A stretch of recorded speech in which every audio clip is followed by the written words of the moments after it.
ॐ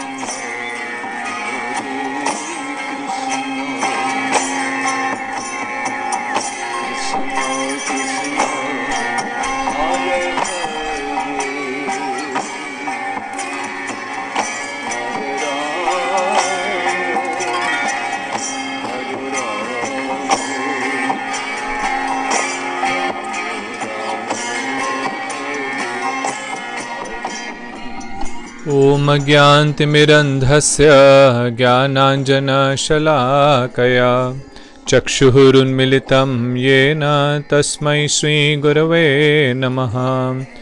जय श्रीकृष्ण चैतन्य प्रभु नित्यानन्द श्री अद्वैत गदाधर शिवासादि गौर भक्तवृंद।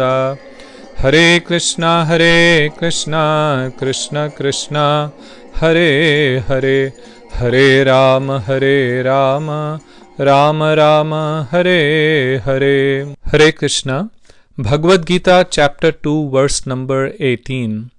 अंतवंत इमे देहा नित्यस्य उक्तः शरीरिणः अनाशिनः अप्रमेयस्य तस्मात् युध्यस्व Bharat.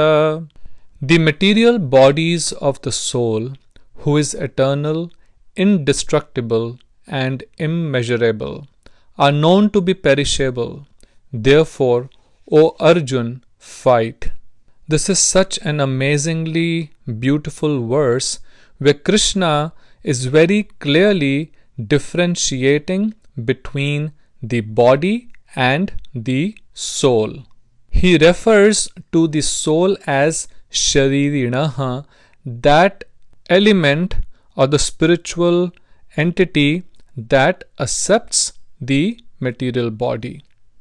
He explains that the body and the soul are separate, distinctly different. The body is the outer covering of the soul, just like the clothes that we wear are the covering of the body. In a simple material sense, when we compare the body with the clothes, what is more important, the clothes or the body? Without a doubt, you will say that the body is more important. Even if the clothes burn or the clothes become wet or the clothes get torn, it is not a problem. But if any part of your body burns or if any part of your skin comes off, then it is so much more painful. You will certainly not give the same importance to the burning of your clothes as you would give importance to the burning of your body, right? Because in a material sense, your body is more important than the clothes that you wear. Clothes don't define who we are. It is the body that defines the clothes that we wear. Similarly, in the spiritual sense, the soul is more important than the body, because just like the clothes are the covering for the material body, the body itself is the outer covering of the spirit soul. And just as in the material perspective, the body is more important than the clothes, in the spiritual platform, in the spiritual perspective of life, the soul is more important than the body. When you take off your clothes, the clothes are not able to stay straight or stand on their own. They immediately fall down on the floor, because the reason they were looking straight and upright was because of the body, your body that was embracing those clothes. Similarly, when the soul takes off, when the soul leaves the body also cannot stand straight. It falls down straight on the floor. So the body on its own does not have the capability or the strength to carry on. It is alive only because of the soul that is residing within this body. Here Krishna is comparing the body with the soul. He says that this body is antavant, means it is subject to death. At some point or the other, it will come to an end. Shri Swami Maharaj Prabhupada Ji explains in his commentary that the material body is perishable by nature. It may perish immediately, or it may do so after 100 years. It is a question of time only.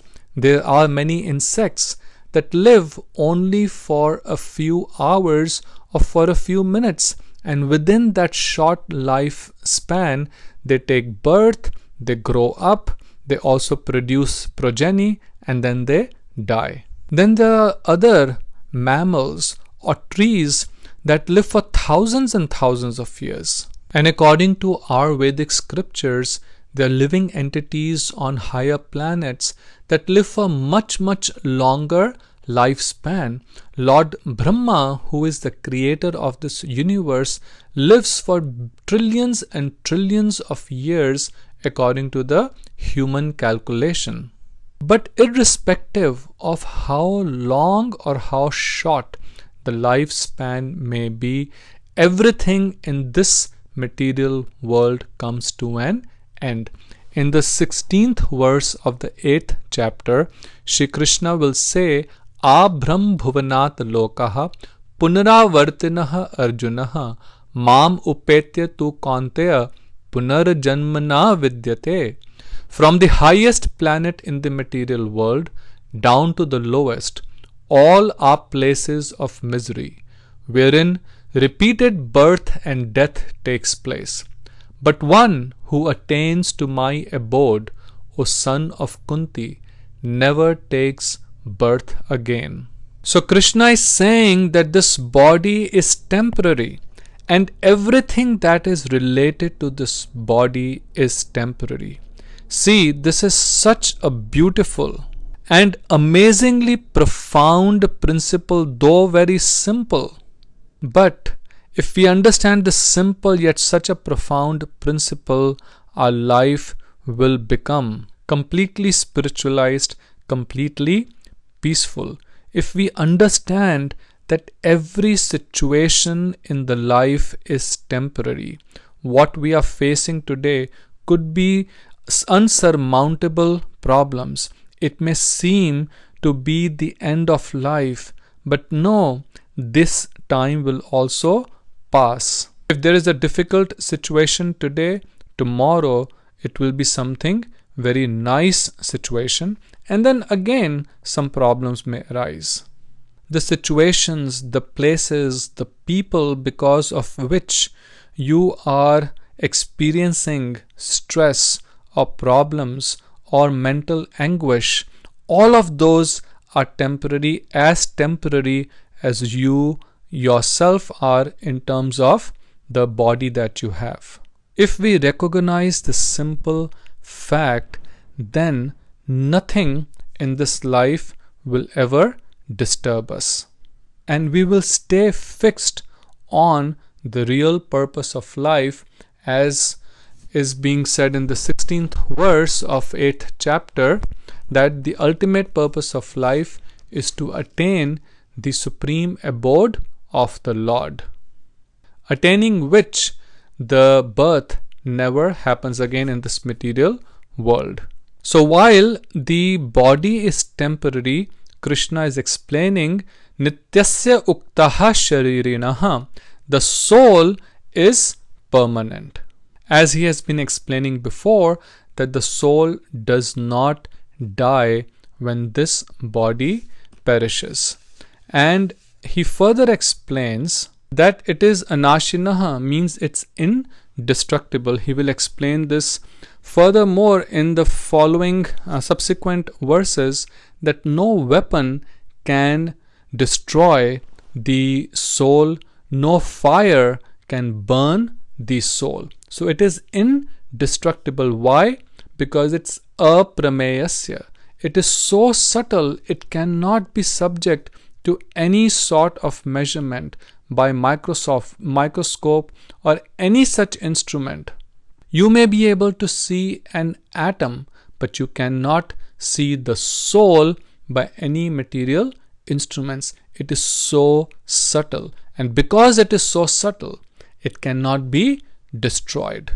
And not only that, because it is spiritual in nature, it is part and parcel of the Supreme Lord. Therefore, just as He is indestructible, the soul, which is His eternal servant, His part and parcel, is also indestructible. So we need to develop this soul vision or this soul consciousness. Right now, we have a bodily vision or a bodily consciousness. Everything that we see around us, we see through the lens of this material body. And therefore, we become disturbed because of tribulations that we experience due to this body, the three types of miseries: Adhidaivik, Adibhaudik, and Adhyatmik. The miseries given by other living entities, which are called Adhibhautik, then Adidaivik, though miseries that we experience because of natural forces and the environment around us. And then Adhyatmik means the miseries that we experience because of our own mind and body. So we experience all of this because of our bodily consciousness. If we follow the process that Krishna will lay out in Bhagavad Gita and develop that soul consciousness or the soul vision, then we would not be disturbed by these various categories of miseries. If everyone in this world strives for such an elevated vision, then this world will become Vaikuntha, will become a place of peace and bliss. But by the very nature and the construction of this material world is going to stay as Dukhalayam Ashashvatam, means a place of disturbance, misery, because it is ultimately temporary. But the soul is permanent because it is part and parcel of the Supreme Lord.